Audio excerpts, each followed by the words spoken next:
Welcome to SolFul Connections, where we skip the small talk and head right into the soul talk.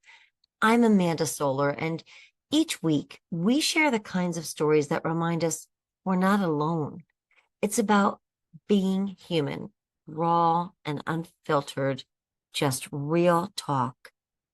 Let's connect. Connection.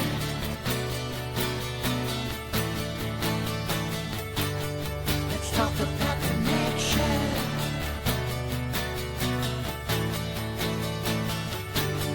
Let's talk about connection.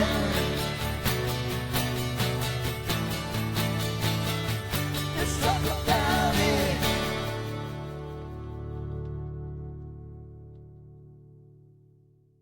So, what if the skills that save lives in the ICU could actually save teams and companies and relationships? That question brings me to today's guest, Dr. Mark Lund, who has spent, I think I read, Mark, that you spent 35 years as a physician and you worked in the critical care unit. And Mark has taken those life lessons that were kind of honed and crafted in the most intense of circumstances and is now sharing them with business leaders and professionals and companies. And Mark, you wrote a book, The Critical Leadership Playbook. So thank you for coming on. Thank you for having me. I do want to just hone one thing down. I spent 35 years in healthcare. Part of that was as a physician assistant before going back to medical school and in the emergency room, which is actually where I kind of had to make that first decision to lead. But then the rest of it was in the ICU and in the operating room as an interventional pulmonologist. I can tell that your leadership vision and philosophy and thoughts probably started even before you became anything. They might have been even rooted in childhood. So can I kind of just bring it way back to start and talk about what led you into the healthcare arena to begin with? Well, I guess I always had an interest in biology and healthcare, although I had sort of a circuitous route to it. But leadership is certainly something that is developed over a period of time. And in my case, learning to step up and to stand in the front of people and communicate well began at the latest in 5th, 6th grade when I became a professional magician and escape artist. And I went out and had read a book about Harry Houdini by Burl Williams and Samuel Epstein, and decided I was going to go and do birthday parties and made out my own flyers and printed off a couple hundred and walked around and handed them out. Of course, this was back in the 1970s, I guess. And with that, started making some money doing that, reinvesting in not only the equipment, but in my skills and growing that. And I actually did that until I was in my mid-30s and out of medical school, doing restaurants, full evening shows, parlor magic, things like that. So that's probably where some of the skill sets came about. Through college, I went to a military college and we learned a little bit there, but some of the things that were outside of that, mountaineering and needing to develop extraordinary communication skills with your partner or your team, understanding that sometimes you have to face challenges and take the risk and step out and just go for it. Other times realizing that you've come to the end of the route and you're not at the top yet. And I never retreat, but I do not mind advancing to the rear. So sometimes you have to go back so that you can find a way forward. It's leadership is one of those things that really started and continued to develop over years. But quite honestly, I never sat down and really thought about becoming a leader. It was what I needed to do to be good at each of the things that I needed to do along the way, including medicine. Yeah. So that's really interesting, Mark, because like magician to medicine, first of all, you've just indicated that you had that entrepreneurial gene pretty early. Do you come from entrepreneurs? Like, are your parents or were your parents entrepreneurs? My mother was a stay-home mom, and my father was head of mergers and acquisitions for a Manhattan bank. But no, not that I know of. I don't know of any entrepreneurs in the family. So I either hit the jackpot or you know the Russian roulette wheel. I'm not sure which, but it's Yeah. fun. So were you interested in health? Like what, why the entry into healthcare? So I had always enjoyed again biology, medicine, quote medicine. Yeah. You know, even in sixth grade, I'd done you know a report on Lou Gehrig's disease, and had a fascination with making sure that I was the first person who memorized all 206 bones, you know, in sixth grade biology. Oh, Um, interesting. so I probably enjoyed some aspect of it.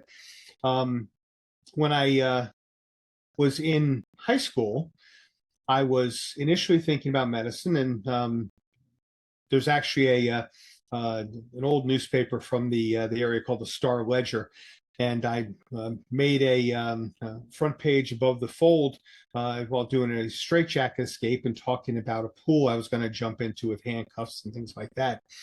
And in that, I actually said to the reporter who was interviewing me that I think I want to become a doctor or something.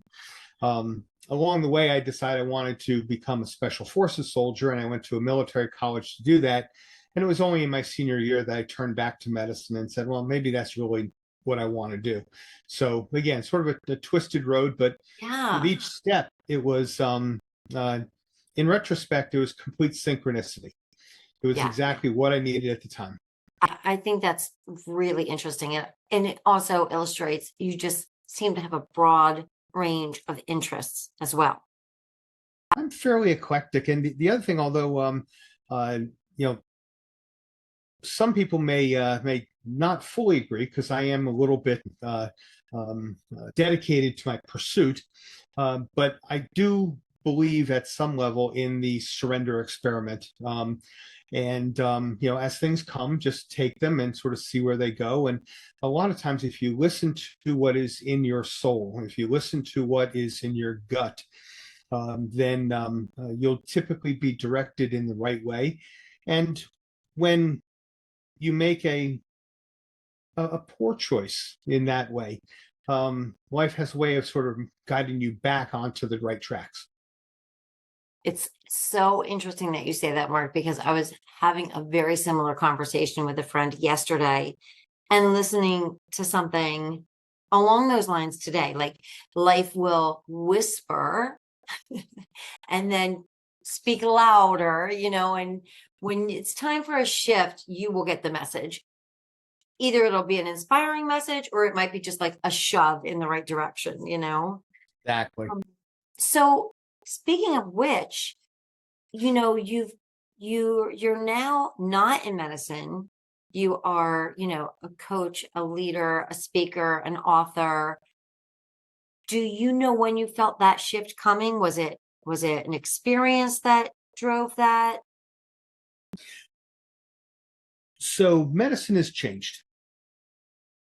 And I think it's starting to come to a head with some of the things coming out about insurance companies, about the for-profit healthcare system, the way that for-profit entities own not-for-profit healthcare institutions, and some of the things that are winding up closing hospitals, like the private corporation that just helped to close one just south of Philadelphia here. I started to notice that I could no longer take care of human beings the way that I thought that they needed to be taken care of. There's an art and a science, and that art and the science need to be balanced together. If you remember back to the amazing Melendez and some of the tight steel wire walks they did, they were never in solid balance. They move a little bit and they move with it. And that's with anything. But there is a balance. And in medicine, there's a balance. There's an art and there's a science. They have to be brought together because human beings are not purely objective pieces of equipment. 6 minutes with a patient is not enough time, particularly when some of what there is an emotional component to any disease. So I couldn't take care of people, and I decided that just was not going to be where I was fulfilled, where I could continue to meet my purpose. And in fact, it created a bit of cognitive dissonance. It created a split. So I decided I needed to look for something else. Most of us have within us, we attach our meaning, our purpose, we attach identity to what we do. I'm a doctor. And I had to figure out exactly what that was. So I went through a very intentional process over a period of a couple of years to say, okay, what is it? Who am I if I'm not a doctor? Wow. And it came down to a very unique, let me tell you something about my personality here, but tell you a very unique thought process. In the American parlance, when we're sick, we say, I want to go to a doctor. I need a doctor. But what we really want is a physician, because a physician is a healer. The reason that PhDs are also doctors is because doctors are teachers. And I sat back and said, I may not want to spend the rest of my life being a physician, but I can still be a doctor. And what am I good at? And I looked.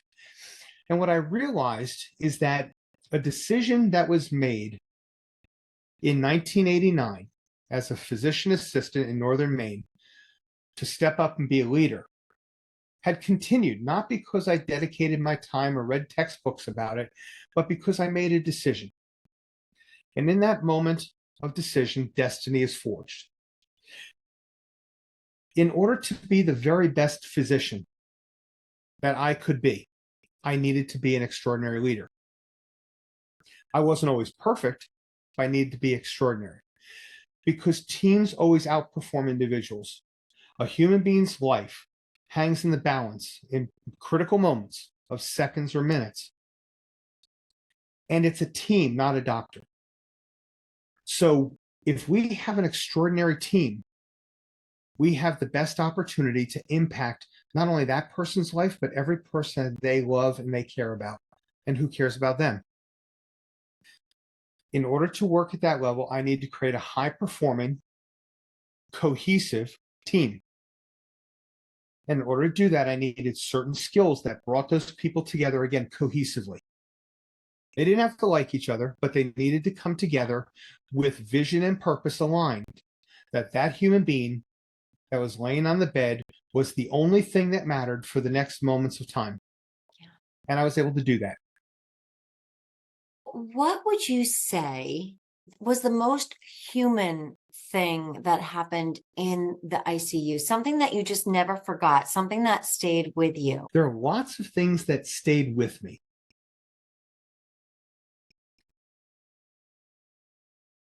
I'd like to give a couple quick bullet points if I could. The first is that doctors are absolutely horrible at understanding someone's mortality. People that came into the ICU that should have lived did not.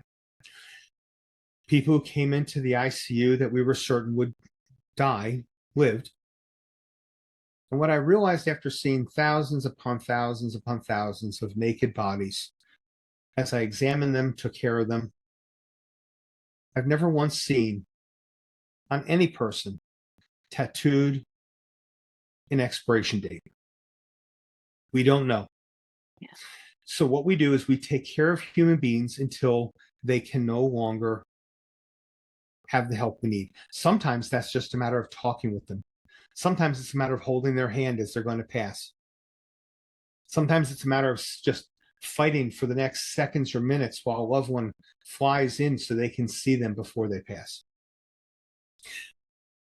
We have the ability to make huge impacts on human beings just by being human, which brings me to the other side of medicine, not just as a physician, but as a nurse. But in order to do the job, we have to compartmentalize beyond what is normal. And by the way, we're not the only ones. Our soldiers have to do that. Yeah. Our rescue teams, firefighters, police officers. But you have to compartmentalize because you go from a place that you've just fought so hard to save someone's life and they die. And you have to go and not only reckon with the fact that they died, but you have to tell the people who love them that they passed. But then you have to go and you have to talk to another patient's family immediately after that, who's in the room, and let them know that that patient's doing well. And we're going to take the breathing machine off and that they're going to be able to talk in a few minutes, which is a great thing. But it's then potentially muted by what happened right before. And with that excitement and the happiness of seeing a person get well, there's another one who's entering the ICU who needs full life support. And you have to not only do that, but talk to the family and let them know what's going on and be hopeful, but not too hopeful. Truth in hope, not false hope. Yeah. And we have to compartmentalize. And a lot of times we don't have the ability to go and then do that data dump someplace afterward. So we wind up carrying it with us, like small little abscesses, toxins that build up over time. I think any nurse, any physician who's worked in an ER, an ICU, in a trauma center, in an operating room, will have some of those same experiences.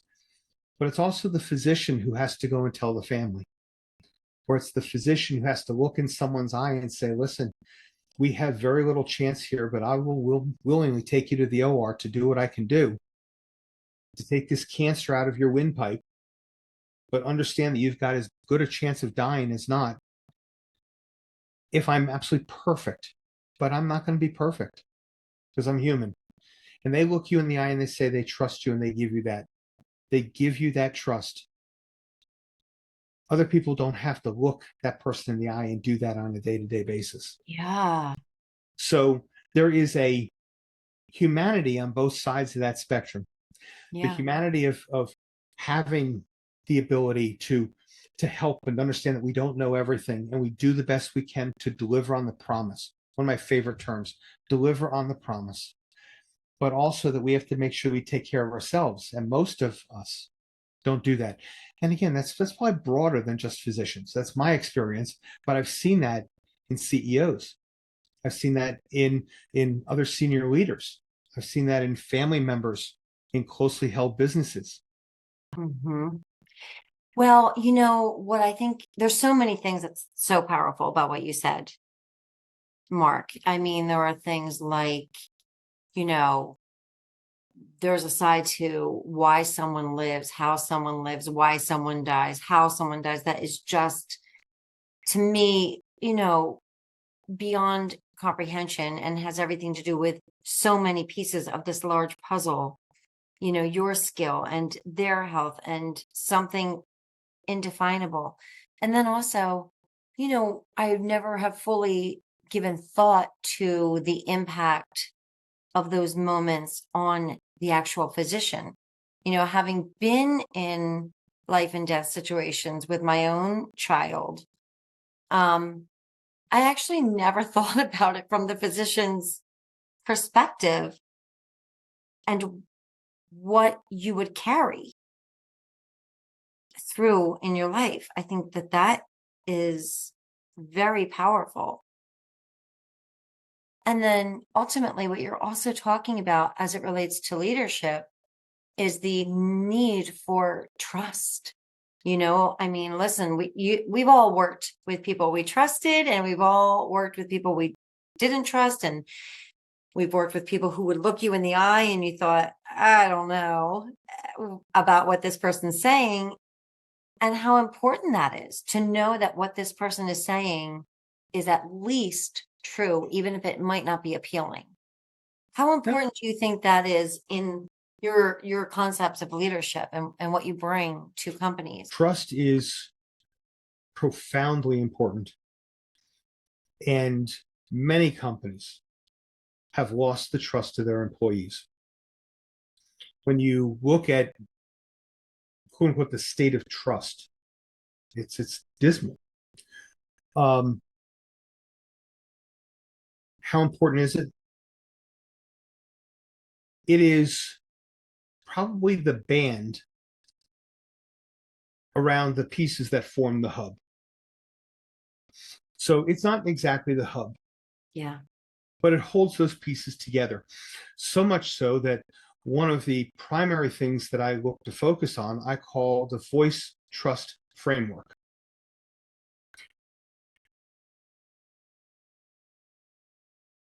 The Irish playwright George Bernard Shaw said the single biggest problem with communication is the illusion that it takes place. We are talking, words right now are coming out of my mouth, my tongue is moving, my voice,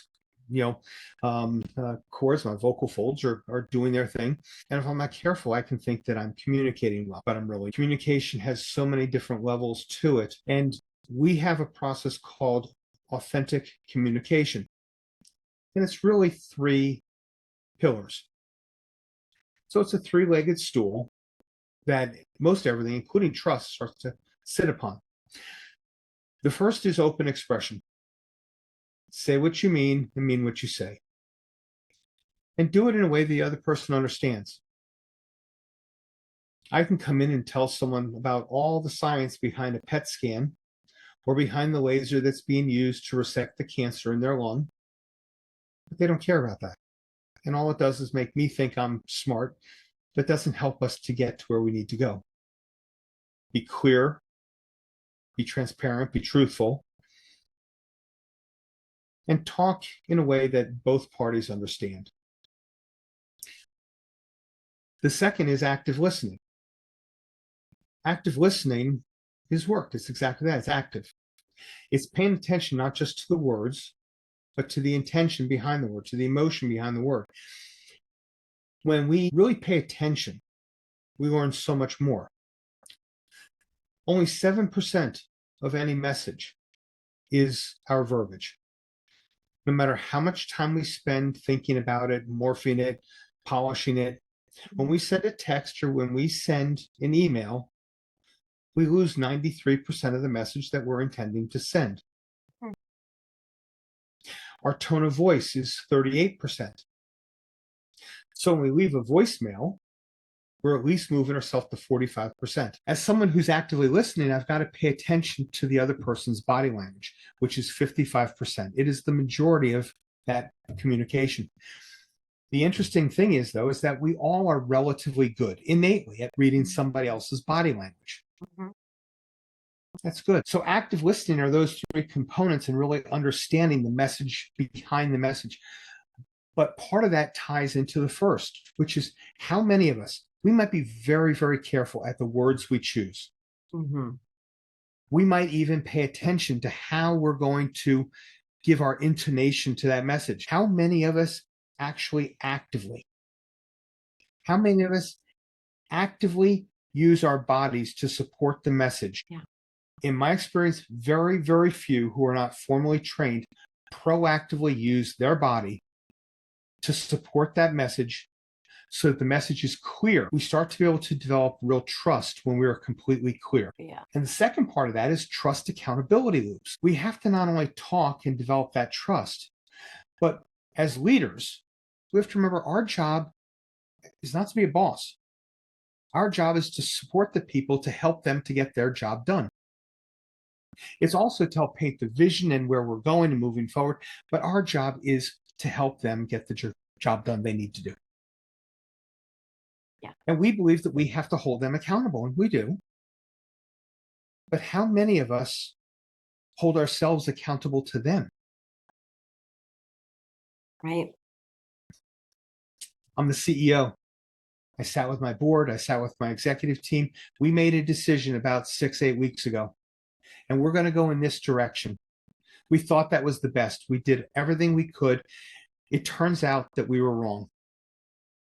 I'm the one who was wrong. I made that decision because at the end of the day, I spoke to everyone, but I had the decision to make. And we kept an eye and kept metrics, and we did not find that we were progressing the way we thought we needed to. So we're stopping that effective today. But I own that decision. It was made with the right intentions. The process was correct, but sometimes we're going to choose the wrong path. I'm accountable to you. I'm accountable to the company. I'm accountable to shareholders because that's what we do. We are accountable to them as much as we want to hold them accountable to us. That again supports trust. Right. So you've distilled your wisdom into 10 leadership skills. Is it possible for you to say which one the world today needs the most? Well, it's kind of interesting in a sense. If we were to say that I didn't have 10, but I had only 8.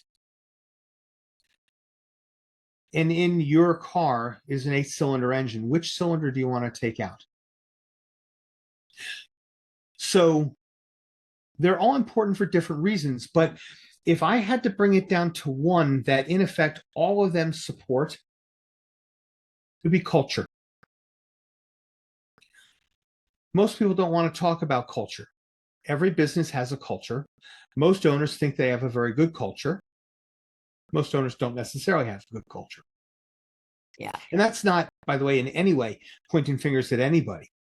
That's a normal human component to the way we like to think about things. Yeah.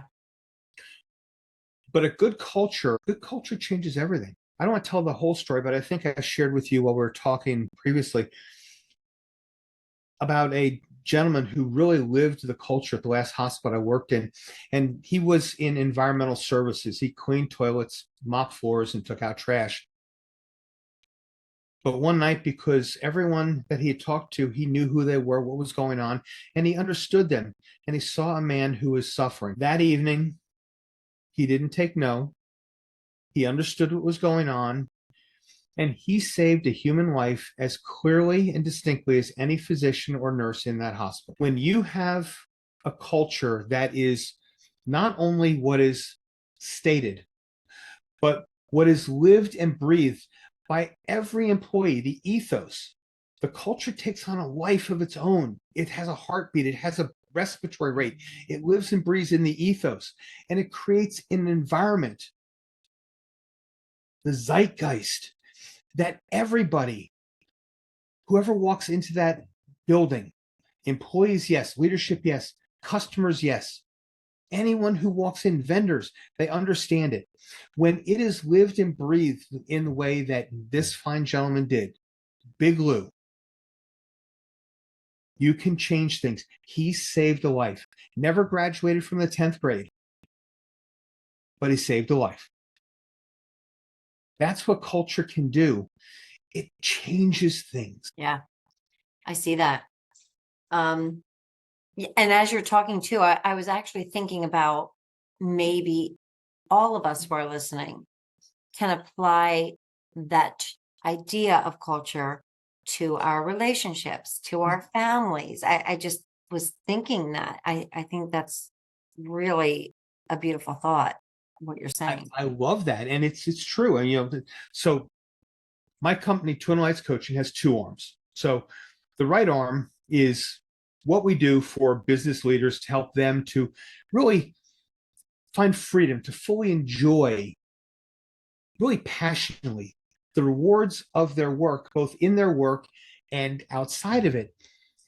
And that could be optimizing their operations or unlocking and increasing the capacity to scale, or it could just be finding freedom for their time at home. But the other side is working with individuals and couples. And very often the same principles apply. What's the culture of our family? Yeah, I get that. Mark, I'm going to take a right turn and I'm going to ask you what lights you up today that you might never have imagined in your past was going to be lighting you up. Wow. I guess there's a couple things. They're recast things that I've always done. So my mother would tell a story of a next door neighbor who said to her, "Oh my gosh, how is it that you live?" "What do you mean? How is it that you survive? Well, what do you mean? Well, with him, this poor boy was injected with a Victrola needle and kissed the Blarney Stone the moment he was born. He doesn't shut up. I love to talk. Hence why I've always enjoyed teaching. Hence why I love giving keynotes. Hence why I love being in front of workshops. I love moving information and value, but I love doing it through the art of communication and storytelling. I love story. So again, recast. I love helping people. My internal culture, my purpose is always to add value to human beings. I did that through magic, through enjoyment. I did it with the idea when I was thinking about being a special forces soldier, of being able to put my life on the line so others could have better. In medicine, of being able to help and be worthy to serve the suffering, to be worthy to serve the suffering. Now it's very much the same thing. It is to be worthy to serve those who serve so many. The small and middle market business owner is the backbone of our economy, with over half of the paychecks in this country coming from those companies. The vast majority of companies are small and mid-sized companies. So when I serve them, I serve so many others. When I help them to find the value in what they chose to do with their life, I also serve them. I love to serve others, so therefore it's simply a recasting of the same thing. So I love to talk. I love to serve. And I love it even more because I have the freedom in this to look at how to create a legacy, not just for me, but more importantly for each of those business owners. How do I help them to form a legacy, something that will impact others far after we're gone? Today, all that you have going on, where do you find inspiration? Wow. So I guess a lot of different places. I find it in a couple of books. One particularly that goes back to ancient Greece and the Stoics, and such wisdom that is clearly there through millennia. And I find inspiration in understanding the path, the journey that we all have as humans. Yeah. We each face obstacles. By learning to deal with the obstacle, we find the solution and we find ourselves being better. I find inspiration in certain authors as well. There's a book called Excellence Wins by Horst Schulze, which is absolutely extraordinary. And I find inspiration in looking at how we can always find a way to become a more polished, well-honed razor in whatever we do. The razor's sharp, but the barber always picks up that leather strop and runs the razor up and down it just to add that little extra bit to it, and that we can always become better if we look to it. I guess I find inspiration in prayer and in nature and in solitude. Sometimes the most important thing is just to sit silently with ourselves. I think that's something that a lot of our younger folks have kind of lost the art of, how to just sit quietly with yourself. So inspiration comes from a lot of different places, and I think I can find it most anywhere. I found it in our conversation that day a few weeks ago. I find it from the business owners I get a chance to work with. I find it in my children. I guess if you look with the intention of being available to see, it'll show itself. Mark, thank you. Thank you so much. Thank you for the book. I've loved it. I've read it. I have it highlighted. Thank you for coming on the podcast. Thank you for what you're sharing in the world. I think honestly, when you help bring these concepts and these insights and these philosophies into companies, you're really shaping communities. You're ultimately shaping the world, because they are really also tenets and principles about being our highest and best selves ultimately. That's what I got from your book. And so I appreciate what you've done. Thank you. Thank you, and thank you for what you're doing with Soulful Living. And it is so really important, and I'm grateful to have been on here, because this is an authentic discussion about not just me, but what you do, the discussions you have about humanity, about people, about living with authenticity. We have an authenticity that resounds in us and needs to come out, and we need to live it and express it. And I truly am grateful that you and your mission and purpose and this podcast is there to really help communities. And in fact, because it is available so broadly to help the world, the ripples of this podcast and your mission, and I hope very much my mission, are far flung and extending. And they may get smaller and smaller as they go across both the years and the miles, but they don't stop necessarily. Thank you. Thank you so much. Have an absolutely wonderful day. You too. Hey, thanks so much for listening. Thank you for being a valued part of the Soulful community. Thank you to William Aronson for writing, recording, and producing the Soulful Connections theme song. And finally, always know you're not alone. We are connected. We're all in this thing together. And you and your story are important. Let's just keep on connecting.